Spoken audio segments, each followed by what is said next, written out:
As I explained in the previous section, you can customize the workspace, add or remove panels, or we can change the location of panel by drag and drop and save them as a dedicated workspace. Suppose we want to create a dedicated workspace where the audio panel is not open.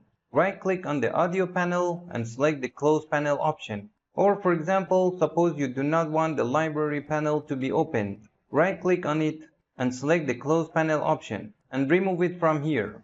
Or for example, suppose we want to add the paragraph panel here. From the Windows menu, select Paragraph. As you can see, the paragraph panel is added. Or we can select the character panel from the Windows menu to add here. We can change the position of the character panel.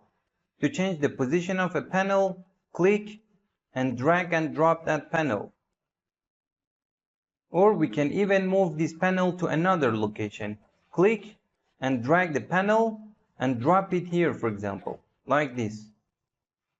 Or suppose I want to put this panel at the top of the info panel.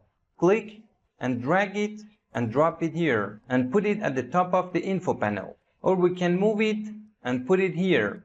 Or we can even make it as a standalone window. To do this, right-click on it and select the Undock Panel option. You can make the composition window bigger or smaller this way. You can place these panels wherever you like. For example, I move it and put it here.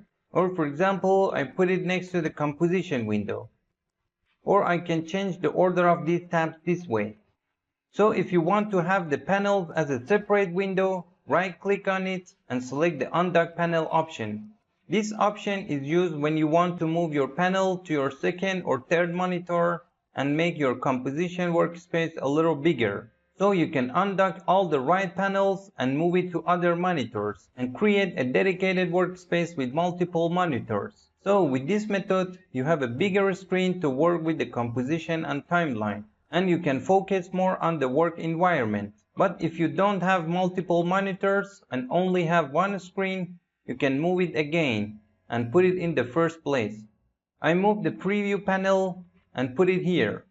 I put the effect and presets panel under the preview panel, so you can make any changes you like in this panel. You can even adjust the size of each panel with the help of these handles.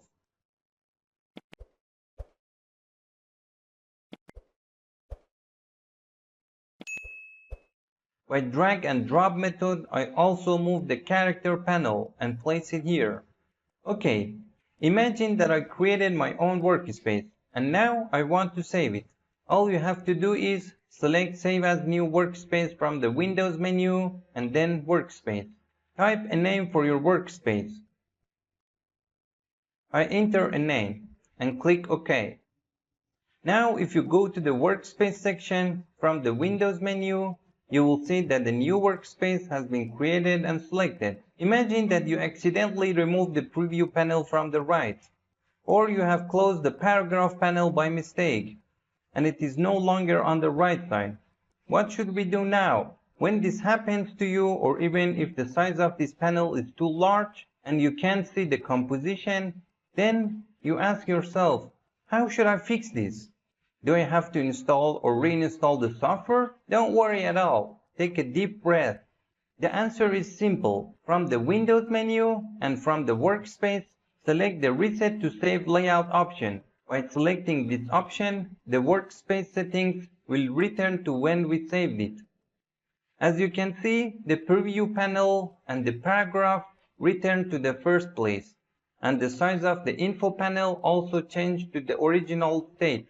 Now imagine that we want to make changes to our workspace and save the new changes. For example, I want to remove this paragraph panel and save this change.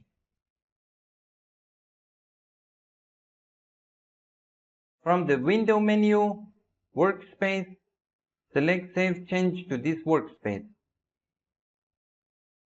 New changes apply to our workspace. Now if we change the workspace and reset it again, you will see that the character panel returns, and you can no longer see the paragraph panel here. So we are familiar with these three options in the workspace menu. Now imagine that we want to delete the workspace we already created. To do this, click on the Edit Workspace option, select the workspace you want to delete, and click the Delete button. Finally, click OK. After deleting a workspace, the program automatically shows the default workspace. Now select any workspace you like. So we could easily customize our workspace environment and save it. Another tip I want to teach you is that if we couldn't find a window or panel on the screen, we can find and activate it from the Windows menu. For example, suppose we can't see the composition window here. All we have to do is find the composition option from the window menu and click on it to make it appear. Or also assume that the info panel is closed and we want it to reappear. From the window menu, find the info option and click on it. Or suppose you want to add the library panel. Select it from the window menu. Or we can even move it and place it next to the composition window. So you can apply any settings you like and save it as a dedicated workspace. You don't have to make these adjustments every time. So as a rule, you can see any of the Windows menu options that are checked on the screen, and those that are not checked are disabled. This means that if we don't see an option on the screen, don't worry, we can activate it from the Windows menu. For example, I enabled the Align option. Align panel is a widely used panel in After Effects. I move it and place it next to the effect and presets. Now I want to save these settings as a new workspace. From the window menu, Workspace, select Save as New Workspace. Type your desired name and click OK.